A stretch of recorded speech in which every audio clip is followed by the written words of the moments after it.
maison vous demandez comment est-ce que vous décriviez cette exposition. Cette exposition, c'est un vrai jardin. Là, c'est une légèreté extraordinaire. Donc, Véronique a fait un travail exceptionnel.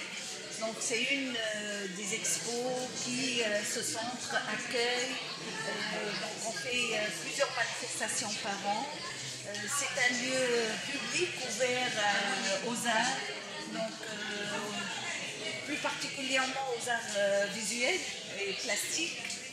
Et c'est un centre qui accueille depuis déjà une quarantaine d'années. Je fête cette année mes 40 ans en réalité de travail dans ce lieu magnifique. Et voilà, vous êtes tous les bienvenus. Les médias ont leur rôle pour les arts ont leur rôle pour la société. Et je mets une pierre à l'édifice, au corps intellectuel et culturel de notre pays.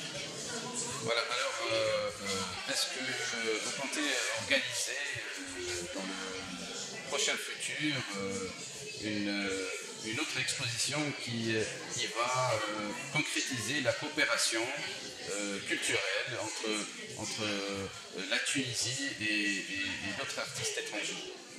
Bien sûr, en fait, ce lieu, d'ailleurs, il porte le nom d'Alain Nadeau. Alain Nadeau qui a beaucoup travaillé pour ce lieu, qui a fait énormément pour la Tunisie en général. Il a écrit la majorité de ses livres ici.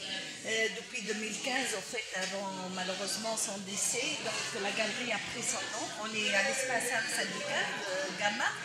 Et c'est toujours ouvert aux artistes du monde. On a des résidences d'artistes où on accueille des artistes avec des projets dans la littérature, les arts, le théâtre, tous les arts. En fait, on est ouvert à tous les arts. Et les arts, par principe, il y a la diversité, il y a l'ouverture, et c'est ce qu'il faut défendre dans ce monde un peu difficile. Très bien. Alors, revenons à cette exposition. D'après ce qu'on a vu, cette exposition aussi a une orientation un petit peu humanitaire aussi. Il y a une association. Oui, exactement. En fait, l'association AMEL, qui en réalité est une association qui aide les femmes célibataires et leurs enfants. Et c'est important, l'artiste a eu la générosité en réalité d'offrir les ventes de son catalogue pour cette association.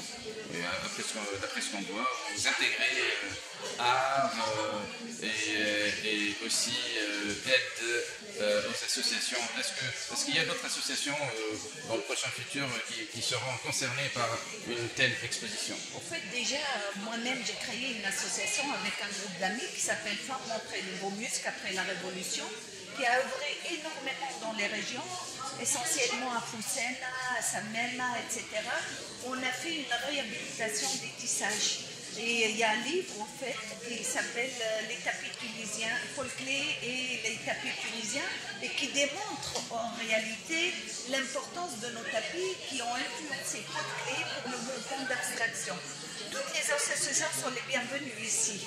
Et on a accueilli énormément et j'espère qu'on accueillera d'autres, bien sûr. Merci beaucoup, on vous félicite ce que vous faites et merci.